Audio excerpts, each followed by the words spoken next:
যখন আমরা ঠাকুর দেখে বাড়ি ঢুকি তখন সকাল ৬টা কি ৬:৩০ বাজে। তারপর আমি এসে মোটামুটি ২ ঘন্টার মতন তো একদম আরামসে ঘুমিয়েছিলাম। কারণ সেরকম কোনো চাপ নেই আজকে। দিদি বলেছে রান্না করে দেবে, দিদির বাড়িতে খাওয়াবে। তো আমি ঘুম থেকে উঠে দেখি বাড়ির অবস্থা খুব খারাপ, কারণ কয়েকদিন বাড়িতে ছিলাম না। বাড়ির পুরো অপরিষ্কার হয়ে আছে। তো সেগুলোকে সব পরিষ্কার করতে হবে। তার আগে আমি যে এত শাড়ি নিয়েছিলাম পুজোতে পরবো বলে, একটা তো পরা হয়নি, জাস্ট একটাই শাড়ি পরেছিলাম। আমার মাও নিয়েছিল মাসির বাড়িতে গিয়ে পরবে বলে, আনন্দ করবে বলে। বাট মায়ের কাজ করতে করতে নর্মাল শাড়ি পরে দিন কেটে গেছে। মাও ভালো শাড়িগুলো খুব একটা পরতে পারেনি, একটা কি দুটো পরেছিল, আর আমি তো একটাই পরেছিলাম।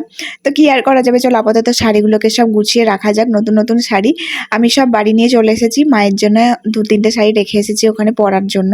ভালো শাড়ি একটাও রেখে আসিনি, সব নিয়ে চলে এসেছি। এগুলো আমি গুছিয়ে একদম আলমারিতে রেখে দিয়েছি। তারপর স্নান টান করে বাড়ির কাজ করে একদম খাওয়া দাওয়া করার জন্য দিদি বাড়িতে আমি আর ভাই যাচ্ছি।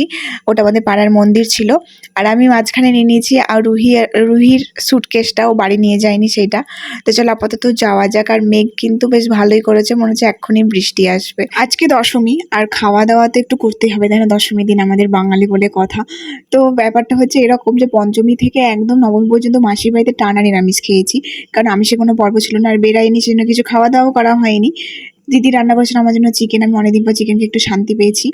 আর রন্টুদা ভাইয়ের জন্য করেছিলাম মাটন, আর দিদি তো কিছুই খায় না। বাইরে বৃষ্টি পড়ছে, আমি আর দিদি গল্প করছিলাম, বাট দিদির এত ঘুম পেয়েছে, রন্টুদা ঘুমিয়ে গেছে, রুহিও ঘুমিয়ে গেছে, কারণ সবাই টায়ার্ড, তাই না? আমার সঙ্গে সঙ্গে কিন্তু আমি আর ভাই চলে আসি বাড়ি। তারপর সন্ধ্যাবেলা রেডি হয়ে নিয়েছিলাম, ও একটু ভাবছি গঙ্গার ধার যাবো, আর কিছু যদি ঠাকুর থাকে সেগুলোও দেখা হবে সাথে।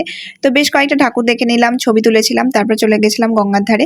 গঙ্গার ধারে বেশ কিছুক্ষণ বসলাম, বিসর্জন দেখলাম। একটু মন খারাপও হচ্ছিল যে পুজো ওটাই আসছিল, ওটাই বেশ ভালো লাগছিল, বাট পুজোটা শেষও হয়ে গেল। আর আমি এতদিনে দিচ্ছি দুর্গাপুজো দশমীর ভিডিও, সামনে আসছে কালী পুজো, জানি না কালী পুজোর ভিডিও কবে দেওয়া হবে।